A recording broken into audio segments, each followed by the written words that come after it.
अच्छा, नेक्स्ट।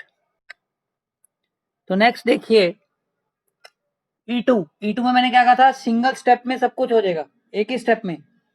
तो फिर कोई हेलोल्केन ले लो।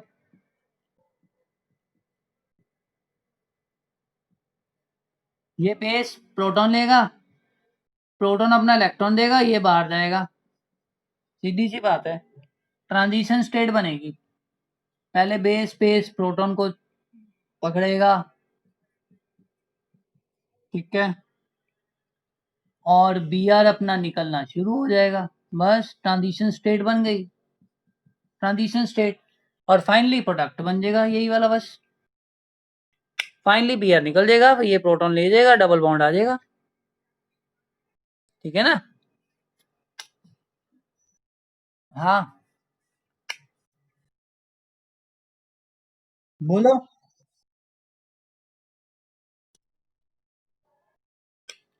बेस, हाँ, तो और इससे थोड़ी लेगा, इसके पास कहां से आ गया हाइड्रोजन, वहीं से लेगा। तीनों में से कहीं से लेगा, बाहर से लेगा, तीनों में से।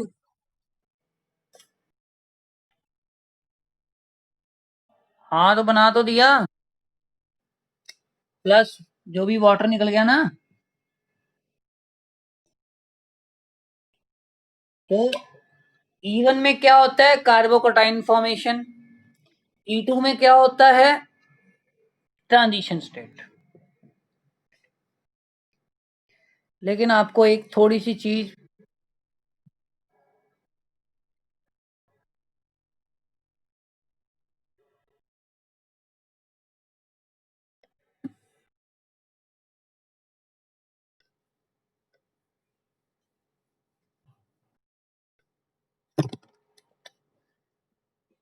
E2 में मैंने आपको कहा कि मान लो बेस है, वो कोई हेलोल्केन ले लेते हैं, तो ये प्रोटॉन एक्सट्रैक्ट करेगा, ये डबल बॉन्ड यहाँ जाएगा, Br बाहर जाएगा। तो ट्रांजिशन स्टेट बनाओ कि इसका बॉन्ड बनना, इसने हाइड्रोजन एक्सट्रैक्ट करना शुरू किया और Br निकलना शुरू हो गया। तो दिस इज ट्रांजिशन स्टेट। और फाइनली प्रोडक्ट क्या बनेगा, बस अल्कीन बन जाएगी, plus water plus Br negative.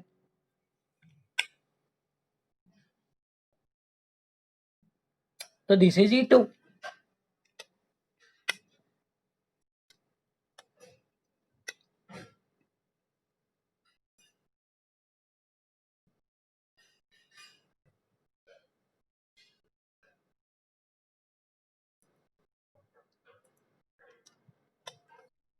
हाँ बोलो। हाइड्रोजन को एक्सट्रैक्ट कर रहा है, बेस, बेस है बेस, दिस इज बेस।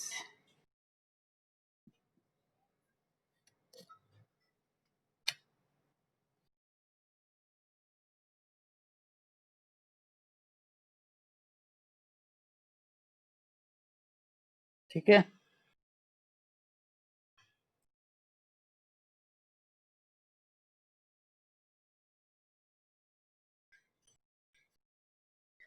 अब ऑर्डर ऑफ रिएक्टिविटी की बात करते हैं। चाहे E1 हो चाहे E2 हो, कोई भी हो, ऑर्डर ऑफ रिएक्टिविटी यही रहेगी। SN1 SN2 में तो बदलती थी, यहां नहीं बदलेगी, यहां सेम रहेगी, यही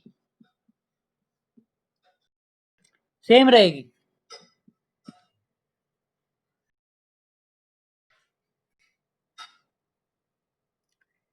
सेम रहेगी,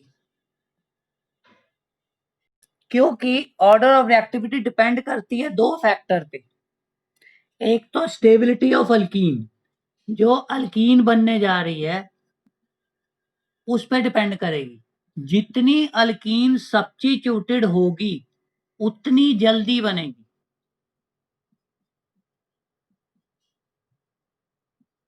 जितनी सब्स्टिट्यूटेड होगी, तो आप चलते रहो, लेस सब्स्टिट्यूटेड करते रहो,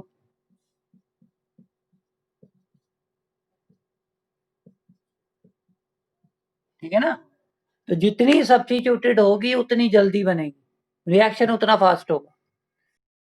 और tertiary alkyl halide, tertiary alkyl halide सबसे ज्यादा स्टेबल अल्कीन बनाएगा, मतलब सबसे ज्यादा सब्स्टिट्यूटेड अल्कीन कौन बनाता है? टर्शरी।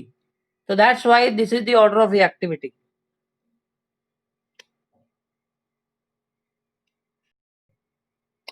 दूसरी बात, inductive effect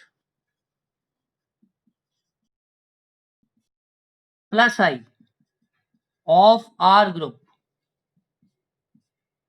plus I of R group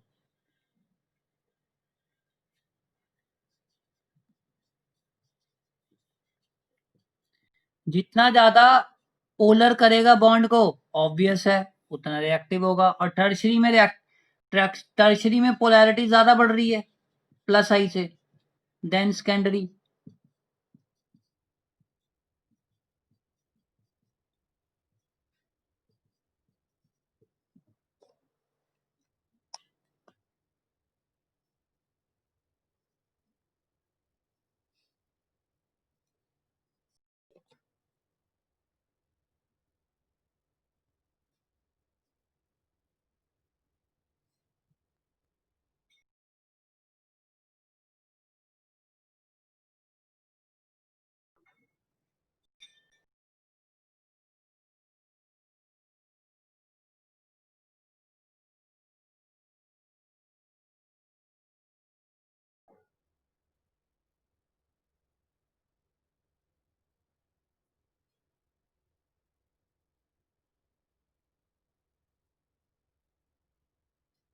clear? तो this is the order of reactivity of hello sorry towards elimination, चाहे इवन हो चाहे E2 हो, कोई टेंशन नहीं। अल्कीन स्टेबल बनेगी तो वो सबसे ज्यादा रिएक्टिव होगा।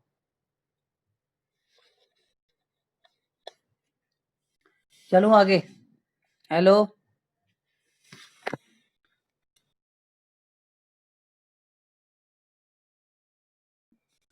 चलो बच्चों आगे। कार्तिक है कार्तिक, सबरी थर्मन। अब देखो, अब दो चीजें बता रहा हूं मैं। एक मिनट, इसको रब करूं पहले। ये रिएक्शन अगर मान लो स्टीरियो स्पेसिफिक सेंस में देखें, देखो दो तरीके से देख सकते हैं, एक तो रीजियो सेलेक्टिव और एक स्टीरियो सेलेक्टिव। रीजियो सेलेक्टिव का मतलब क्या है, ये एनसीईआरटी में है पर वर्ड एनसीईआरटी में नहीं है। रीजियो सेलेक्टिविटी वो कह रहा है कि अगर आपके पास एक से ज्यादा बीटा हाइड्रोजन हो तो क्या करोगे, तो क्या करोगे?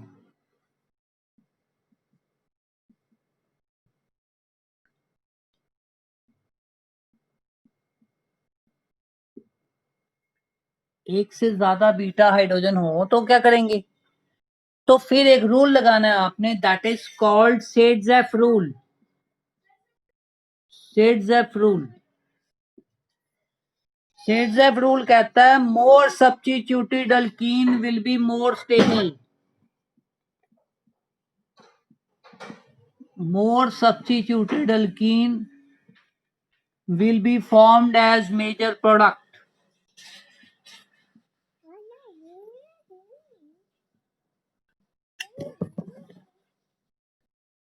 More, अब देखो, more substituted alkene will be formed as major product. ठीक है, या ऐसे भी कह सकते हो जिस कार्बन पे हाइड्रोजन कम है, यहाँ पे 3 है यहाँ पे 2 है, तो H कहां से निकलेगा? जहां पे सबसे कम है, कम हाइड्रोजन है, मतलब ब्यूट 2 इन मेजर प्रोडक्ट होगा और ब्यूट 1 इन माइनर प्रोडक्ट होगा।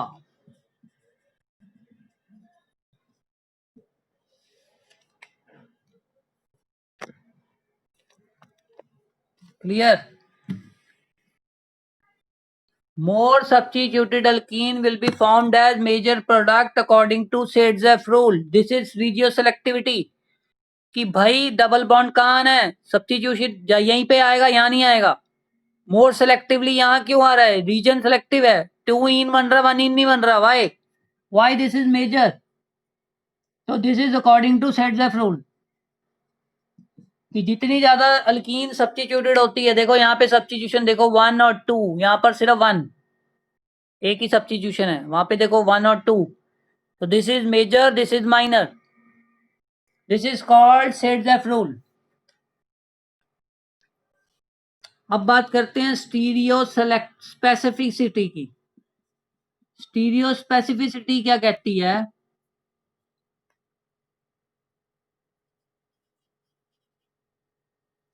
स्टीरियो स्पेसिफिसिटी कहती है कि अगर आपका सिस और ट्रांस बन रहा है तो कौन सा ज्यादा बनेगा.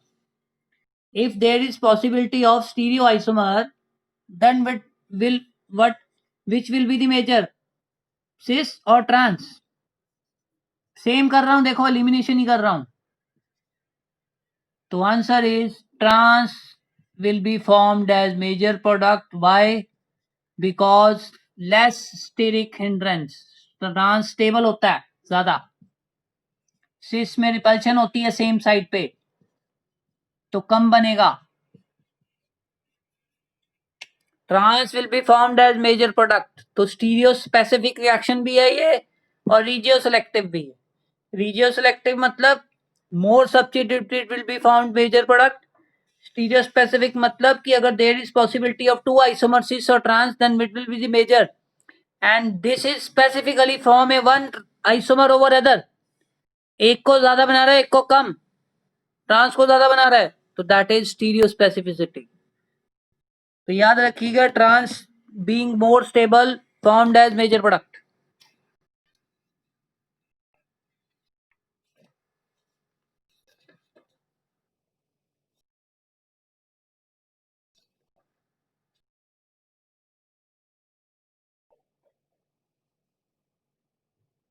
कोई डाउट है तो बताइए.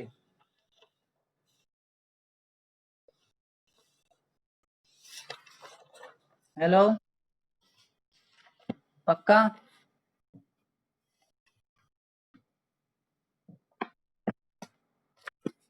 तो बस आज मैंने एलिमिनेशन